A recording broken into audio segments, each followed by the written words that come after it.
왜 하나님은 선민으로 부르신 이스라엘을 폐하시고 교회를 세워서 세상 모든 민족들이 구원받도록 하셨을까요? 오늘 본문에서 유대인들이 가진 마음과 태도를 보면 하나님의 기쁨의 대상이 누구인지 알 수 있고요.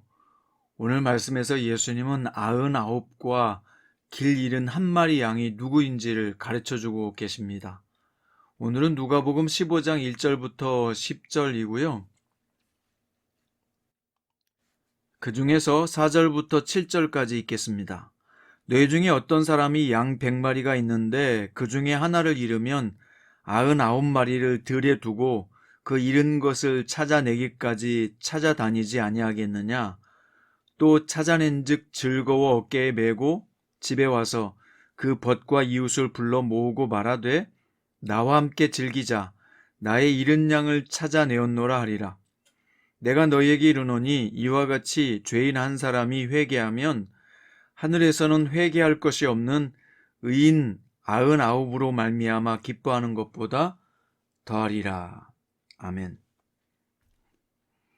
오늘 말씀의 제목은 99보다 길 잃은 한 영혼을 기뻐하는 이유입니다.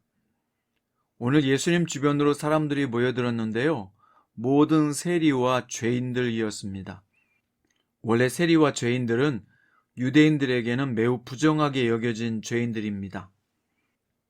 예를 들면 동물의 시신을 만질 수밖에 없는 도축업자, 가죽으로 물건을 만드는 사람들도 여기에 포함됩니다. 또 사회가 유지되기 위해서 반드시 필요한 사람들이 세리인데요. 세리는 요즘으로 말하면 세금 공무원들의 역할입니다. 만약 당시에 유대인들이 로마의 세금을 바치지 않았다면 로마는 유대를 철저하게 짓밟아 버렸을 것이고 자치권도 인정하지 않았을 것입니다. 세금을 거두는 세리들이 있었기 때문에 바리새인이나 서기관, 종교 지도자들도 평안히 살 수 있었던 것입니다. 그런데 오늘 바리새인과 서기관들은 세리와 죄인들을 부정하게 여겼고요. 그들을 천시하고 멸시했던 것입니다. 실제로는 도축업자들에게 고기를 사고 가죽 장인들을 통해서 질 좋은 가죽 제품을 구입하며 세리들을 통해서 안전하고 평안한 삶을 살고 있었는데 말이죠.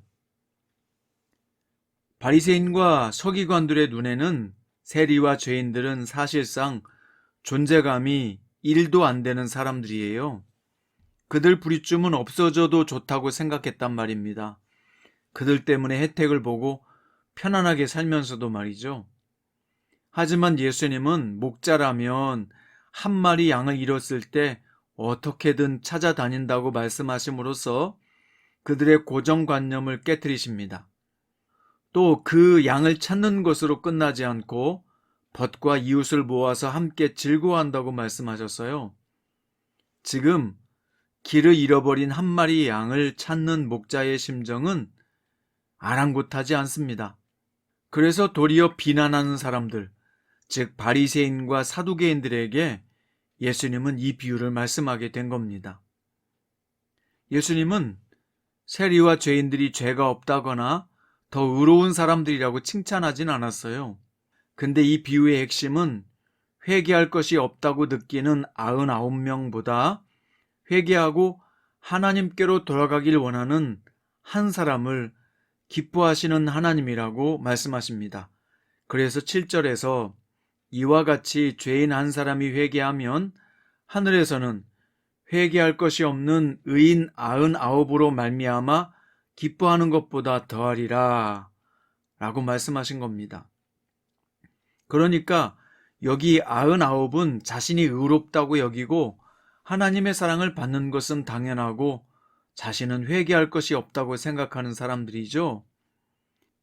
자신 스스로가 안전한 울타리에 있다고 착각하고 예수님께 용서를 받거나 인도하심을 구하지 않는 자칭 의인들이에요.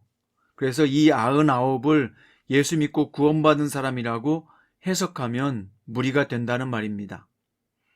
그렇지만 길 잃어버린 한 마리 양은 어떻습니까? 이것을 예수님을 모르고 살아가는 세상 사람들이라고 해석하면 도리어 억지 해석이 됩니다. 왜냐하면 그들은 정작 자신이 길 잃었다고 생각하지 않잖아요. 그들은 자신들이 죄인이라고 여기지도 않고 예수님의 피로 속죄받거나 구원을 받아야 될 필요성을 전혀 느끼지 않는 사람들입니다. 그게 바로 세상 사람들이죠. 다시 말하면 저 세상 사람들은 자칭 의인이라고 생각하는 바리새인과 서기관과 똑같은 부류예요. 그들은 하나님의 기쁨의 대상이 될 수 없습니다. 하나님께서 오늘 또 찾으시는 기쁨과 즐거움의 대상은 누구죠?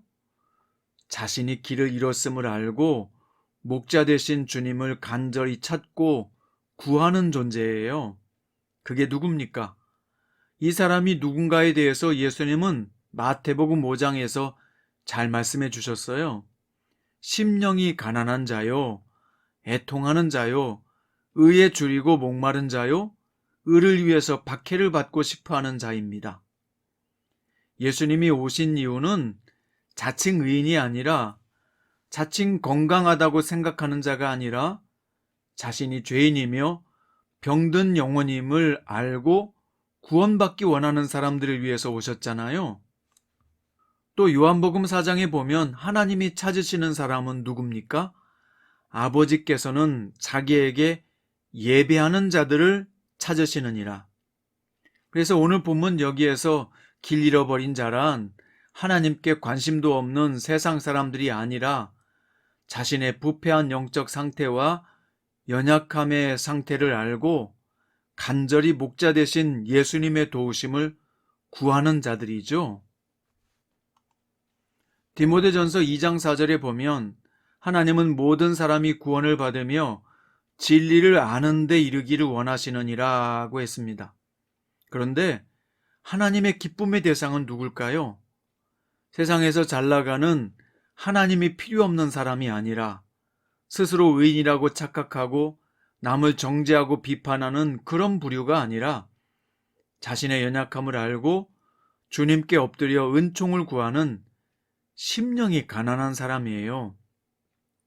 그들을 기쁘게 여기시고 그들의 예배를 받으시고 그들의 찬송을 들으시고 기뻐하시는 하나님이십니다. 요즘 대통령 선거 때문에 바쁜데요.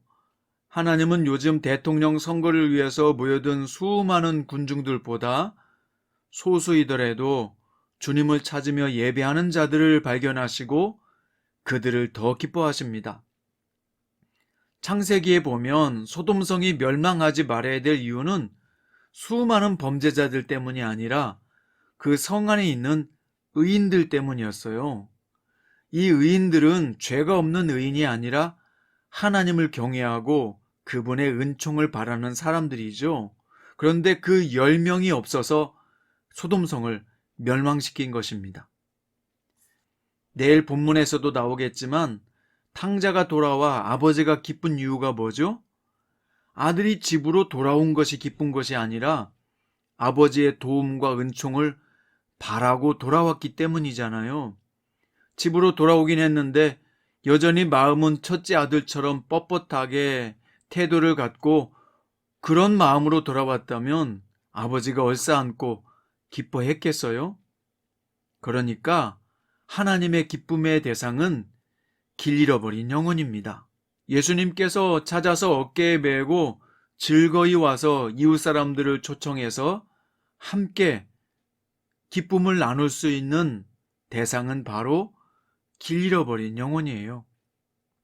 다시 말하면 자신이 길을 잃어버린 영혼임을 자각하고 늘 주님께 나와서 은총과 은혜와 인도하심의 지혜를 구하는 사람이죠.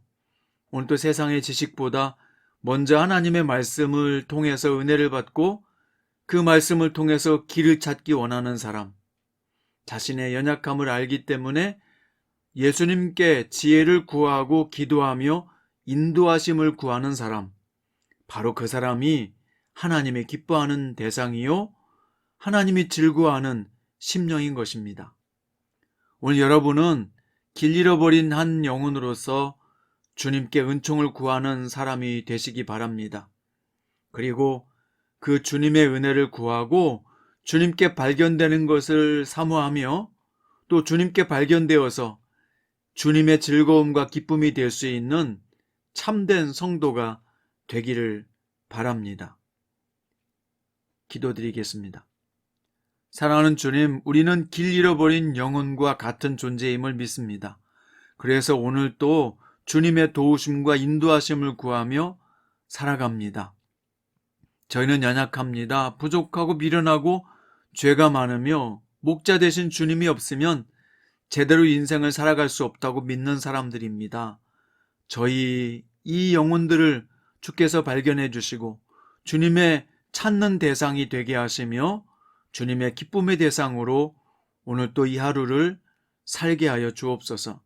내가 얼마나 주님의 기쁨의 대상인지를 알고 주님께 발견되는 것이 얼마나 영광인 줄 알고 오늘 또 나 자신의 가치를 발견하고 주님 안에 이렇게 함께 살아간다는 것이 얼마나 큰 기쁨이고 즐거움인가를 알아서 그것을 오늘 충분히 누릴 수 있는 성도가 되게 해 주십시오.